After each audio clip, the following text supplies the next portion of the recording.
Thank you, Madam President. For the first time in 5 years, Congress has enacted a full budget that is in balance. Under our previous leadership, we only passed one budget.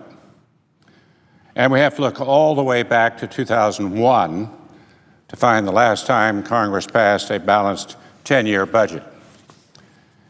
It is vitally important we go through the regular budgeting process to ensure we are being efficient and effective when spending hardworking taxpayer dollars. Now that we have a final budget framework, we can have the opportunity to adjust spending, make policy changes to rein in the excesses of this administration. The first step in this consideration of the budget reconciliation bill. We have before us a budget bill that not only reduces the federal deficit, but it does so by dismantling many of the key provisions of the President's health care law known as Obamacare.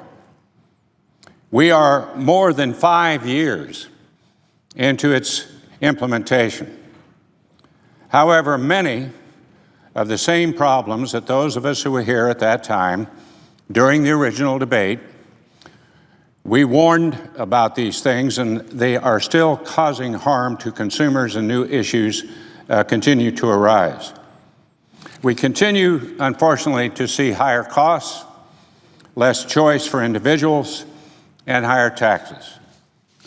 Prior to open enrollment starting, the CMS released the 2016 Marketplace Affordability Snapshot.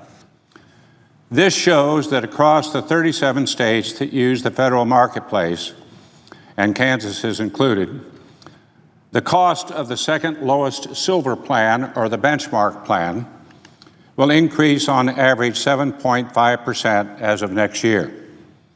That number is more than doubled for Kansas. They are facing an average of 16% increase in the benchmark plan. I would assume the same thing would happen in Iowa, the state of the distinguished acting presiding officer.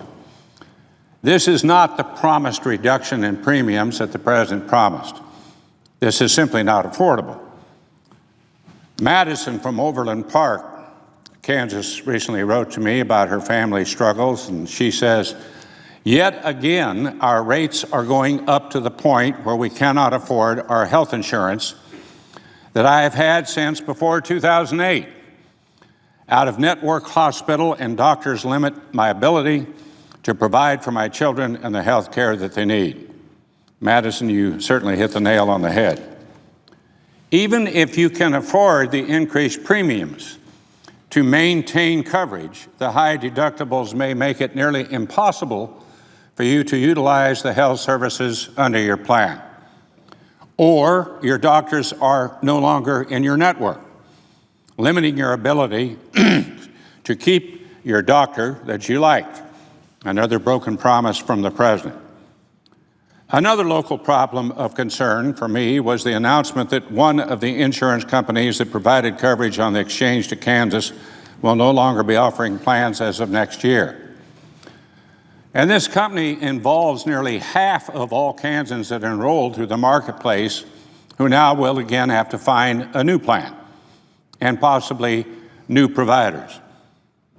We need to repeal this law, a law that includes more than $1 trillion in new taxes over the next 10 years. For Kansas households, the economic impact is an average tax increase of $876 a year. We need to eliminate the individual and employer mandates. The employer mandate is a stifling job creation. It is reducing workers' hours, and it is a disincentive for businesses to grow and expand.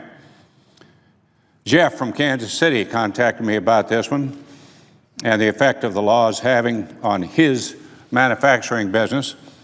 He says, without an exemption from the employer mandate, I will be forced to cut my staff below 50 or let Obamacare simply put me out of business in the year 2016. And he continues Taking the penalty by not offering health care to my staff is the least expensive option in 2016 and will still put me in the red. These are not the options our job creators should be stuck contemplating: reducing staff or facing closure. The individual mandate is set to increase January 1. Individuals opting not to purchase or those not able to afford to purchase insurance next year will now face a penalty of $695 or 2.5% of household income, whichever is higher. Removing this penalty, let me point out whichever is higher, not lower. Removing this penalty will not only provide financial relief for these individuals, but it will restore the individual freedom of all Americans to choose whether or not to purchase the government-approved insurance. We need to repeal the so-called Cadillac tax, which, if left in effect, will lead to reduced benefits and increased costs for employees. We also need to remove the medicine cabinet tax. That's the medicine cabinet tax, a new requirement that you must obtain a prescription to purchase over-the-counter medication. You know, the things you should not need a prescription for, with funds from your flexible spending accounts.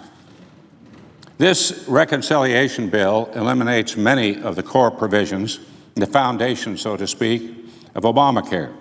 And without a strong foundation of mandates and taxes to finance this massive overhaul, we can then turn and begin to fix health care.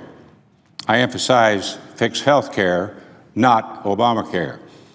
We need to give peace of mind to the families hurt by Obamacare, and the relief provided by this package does just that. So I urge my colleagues to support this bill so we can then provide freedom to all Americans from the mandates of this law and give us an opportunity to pursue more patient-centered reforms that will improve access and also lower costs for patients. I yield the floor.